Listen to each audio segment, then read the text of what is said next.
Blessed are the peacemakers, for they will be called children of God. Normally, we want proposed actions to match consequences. If you study hard, you'll get good grades. If you eat right and you exercise, you'll be more fit. And so when Jesus says that the peacemakers are blessed because they'll be called children of God, we might say, well, that doesn't really match.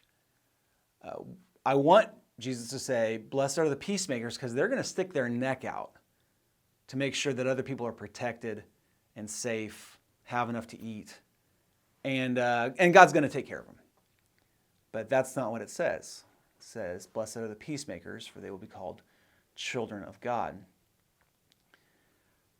God doesn't promise that peacemakers are going to have any special protection. It's almost like implicit in the action, the call to be peacemakers. Jesus is acknowledging peacemakers are going to have a hard time. So why would anyone want to be a peacemaker? So that you can be called a child of God? That doesn't seem worth it all the time.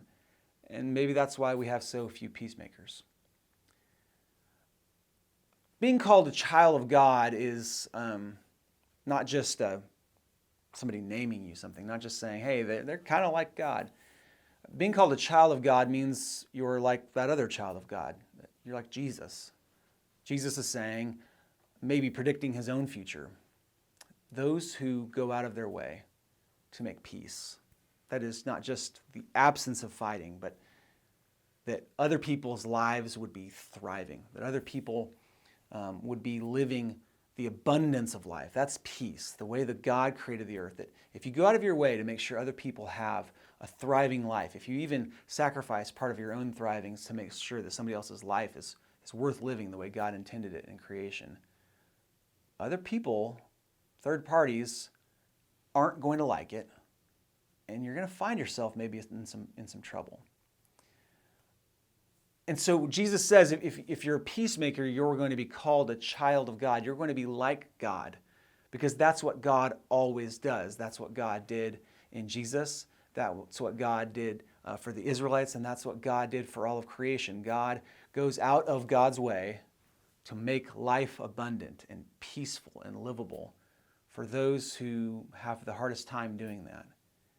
And because of that, God gets the wrath of humanity, the wrath of those who would hoard all of the world's creation for themselves. And we don't see that in any better picture than on the cross, when Jesus, the world's greatest peacemaker, is killed for teaching about a kingdom where everyone gets to live life abundantly.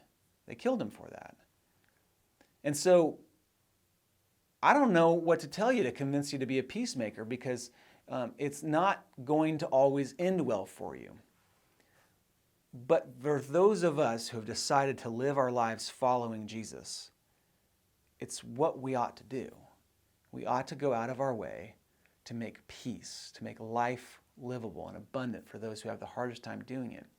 And we know that in doing so, it might cause physical, emotional, mental problems for us, because the world does not seem to like it when we're peacemakers. But we do it anyway, because we are children of God.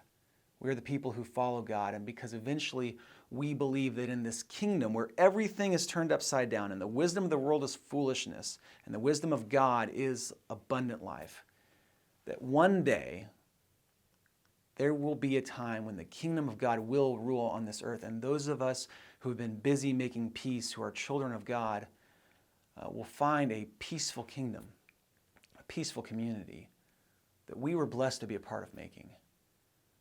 It's just the work that God's given us to do. And if we do it, we will be blessed, because we will be children of God.